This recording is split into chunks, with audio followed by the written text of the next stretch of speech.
المقدمه في الدوري الممتاز المصري هي مباراه الاسماعيلي والانتاج الحربي على ملعب الانتاج الحربي. يسعدنا ان يكون معنا المدير الفني لفريق نادي الاسماعيلي الكابتن صبري المنياوي. كابتن صبري، بقول لك مباراه النهارده اعتقد يعني ظروفها واحداثها رايحه جايه من هنا واسكندريه، اعتقد ده في حد ذاته تعب ومجهود عليكم.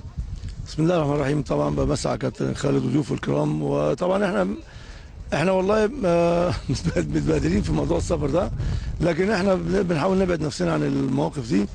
قالوا مصر خلاص جينا مصر يعني ومركزين ان شاء الله، لان احنا عارفين الماتش صعب. انت عارف كل الماتشات صعبه جدا دلوقتي، ما فيش ماتش سهل، والفرق يعني زي الانتاج وكده بيلعبوا ضد الاهلي والزمالك والاسماعيلي بشكل ثاني خالص وبحماس اخر يعني، فدي برضو بتبقى مشكله على الفرق الثلاثه يعني.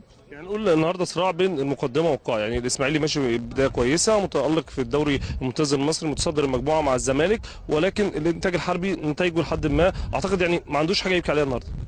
هم نتائجهم وحشه بس هم فرقه كويسه جدا، وانت لو حضرتك شفت الماتشات بتاعتهم وخاصه ماتش الزمالك يعني في كوره هم 2-1 الكوره اللي جت في العارضه رجعت جول للزمالك، فهم فيهم افراد كويسين جدا، ومعاهم كابتن اسامه عرابي ده مدرب يعني كويس جدا وراجل مجتهد جدا وبيحب شغله، فالماتش صعب يعني، الماتش مش سهل يعني. شايف الاسماعيلي عليه احمال كتير، بيلعب في كذا بطوله، البطوله العربيه، البطوله نقول الافريقيه الكونفدراليه، بداتوا الدوري الممتاز.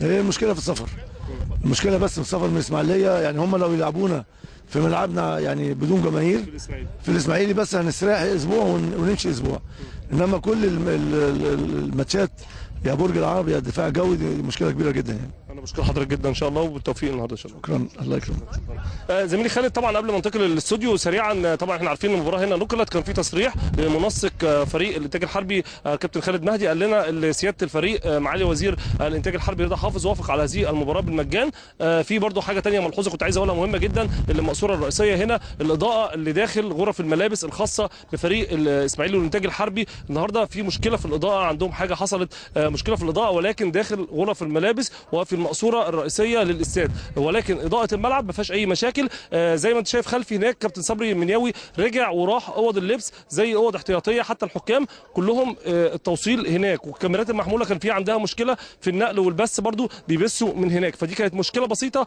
ولكن مش هتاثر على سير المباراه، مش هتاثر على يعني نقول لعب المباراه في وقتها في ميعادها. الكشافات اللي احنا هنشتغل بيها مضاءه وشغاله حتى الان. انا بشكرك زميلي خالد، بشكر نجوم الاستوديو التحليلي، والان عوده سريعه للتحليل واستاد النيل.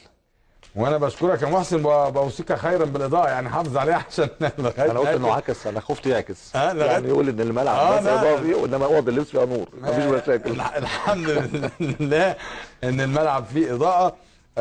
نعود